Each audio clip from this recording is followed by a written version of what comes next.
नमस्कार शेतकरी मित्रांनो, स्वागत आहे सर्वांचं ग्रीन गोल्ड ॲग्री आपल्या मराठी यूट्यूब चॅनलमध्ये. तर मित्रांनो, उन्हाळी लाल कांदा म्हणजे वैयक्तिक आपला जो प्लॉट आहे हा लाल कांद्याचा प्लॉट आहे आणि याची लागवड जी आहे साधारणतः 28 ऑक्टोबर या दिवशी झालेली आहे. आज जवळपास 17 दिवस आपल्या कांदा प्लॉटला झालेत आणि 17 दिवसामध्ये पूर्णतः जो प्लॉट आहे हा तुम्हाला व्हिडिओमध्ये दिसतच असेल की कशा पद्धतीनं पूर्णपणे स्टँड झालेला आहे. स्टँड झाला आहे म्हणजे उभा राहिला आहे. हाच कांदा 7व्या दिवशी उभा होता. याचं कारण असं की पहिला जो डोस आपण दिला होता याच्यामध्ये ऑर्गॅनिक ॲसिड, ज्याच्यामध्ये ऑर्गॅनिक ॲसिड, प्रोटीन्स, त्यानंतर सीवीड एक्स्ट्रॅक्ट, सिलिकॉन हे कंटेंट त्याच्यामध्ये आहेत. त्याच्यासोबत आपण याच्यामध्ये ह्युमिक ॲसिड पण दिलं होतं 98%चं. त्याच्यानंतर साधारणतः 10व्या दिवशी किंवा 12व्या दिवशी आपल्याला ज्यावेळेस वातावरण खराब झालं, ज्यावेळेस धुळी पडायला लागली, अशा वेळेस आपण साफ पावडर त्याच्यासोबत सिलिकॉन पावडर असे 2 कॉम्बिनेशन करून एक स्प्रे दिला आणि त्याच्यानंतर आज जवळजवळ 5 ते 6 दिवस उलटलेत किंवा 5 दिवस असं म्हणा की 5 दिवसामध्ये आपल्या पातीवर कुठंही काहीच कोणता स्पॉट नाही आहे.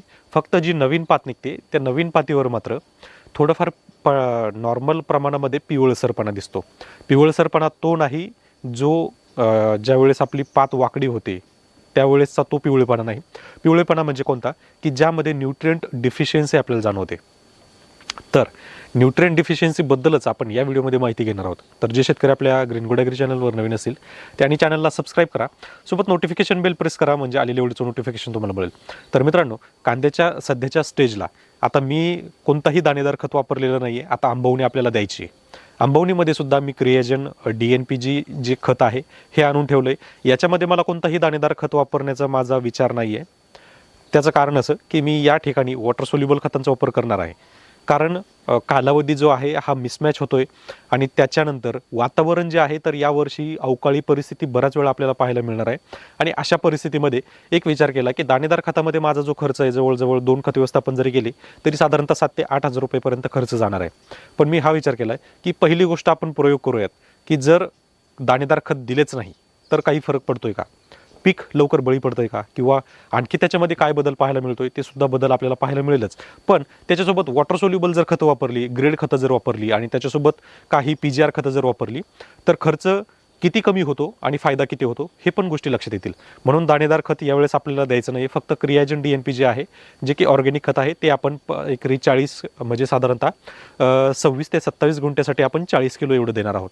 तर आत्ताचा जो स्प्रे आहे ज्याच्यामध्ये न्यूट्रिएंट डिफिशियन्सी आपल्याला जाणवते त्याच्यासाठी मी हे जय किसानचं बायो 20 हे वापरलेलं आहे. आता हे जे बायो 20 जे आहे हे तर पहिली गोष्ट पाऊण एकर असल्यामुळं म्हणजे पूर्ण 30 गुंठे पण नाही आहे, 27 गुंठे पूर्ण क्षेत्र आहे आणि या क्षेत्रासाठी मला फक्त 290 रुपयामध्ये हे मिळालेलं आहे.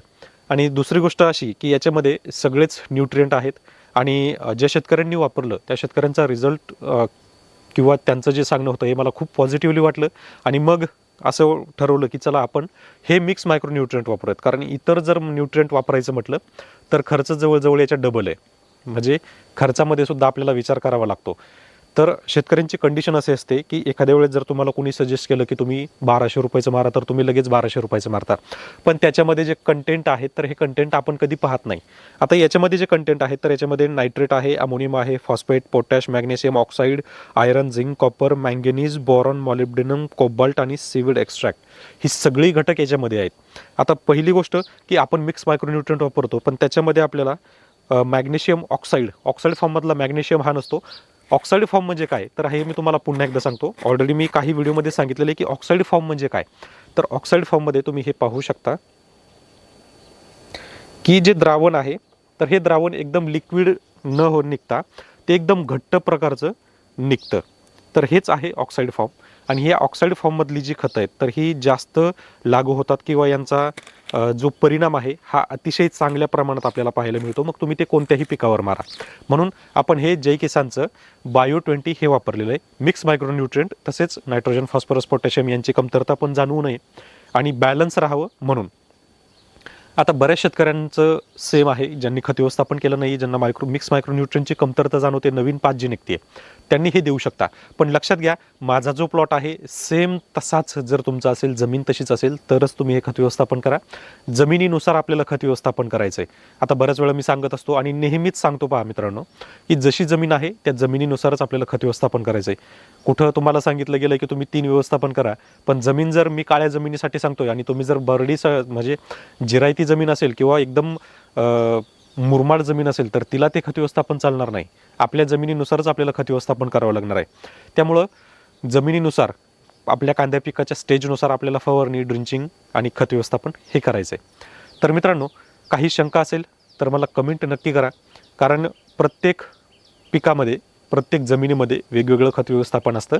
कोणत्याही प्रकारचं खत व्यवस्थापन सांगितलेलं एक समान असू शकत नाही किंवा प्रत्येक जमीन एकसारखी असू शकत नाही. त्याच्यासाठी वेगवेगळ्या जमिनीसाठी खत व्यवस्थापनसुद्धा वेगवेगळंच असतं.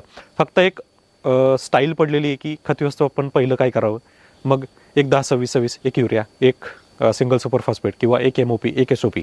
पण सगळ्या क्षेत्रासाठी ते देणं गरजेचं नाही आहे. प्रत्येक जमिनीचं खत व्यवस्थापन हे वेगळं असेल, कारण क्वालिटीसुद्धा वेगळी असते. आता माझ्याकडे जी जमीन आहे, या जमिनीचा ऑर्गॅनिक कार्बन कमीत कमी 1% पुढं आहे, म्हणजे 1.0च्याही पुढं आहे.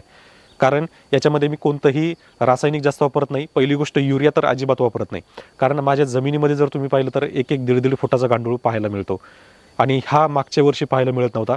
म्हणून या जमिनीमध्ये मी कुजवण्याची प्रक्रिया जास्त केली. आज जरी तुम्हाला पीक जे आहे खूप स्टँडर्ड वाटत नसेल, पण ही जमीन जी अशी बनवली आहे की या जमिनीला तुम्ही खत व्यवस्थापन जरी नाही केलं तरी तुम्हाला ती येणाऱ्या कालावधीमध्ये जास्त उत्पादन देणार आहे. म्हणजे ह्या गोष्टी लक्षात ठेवा. प्रत्येक जमिनीचा पोत, प्रत्येक जमिनीचा ऑर्गॅनिक कार्बन, प्रत्येक जमिनीची क्षमता ही वेगवेगळी असते. म्हणून खत व्यवस्थापनसुद्धा वेगवेगळंच असायला पाहिजे आणि तरच तुम्हाला त्याचा फायदा होतो. फक्त दाणेदार टाकतो म्हणून माझा कांदा पोसल हा विचार तुमच्या मनातून काढून टाका. तो तुमचा निव्वळ गोड गैरसमज आहे. तर मित्रांनो, याच्या व्यतिरिक्त जर काही माहिती पाहिजे असेल तर कमेंट मात्र नक्की करा. त्यावर आपण सविस्तर व्हिडिओ बनवणार आहोत. तर चला, भेटूया पुढच्या व्हिडिओमध्ये. धन्यवाद.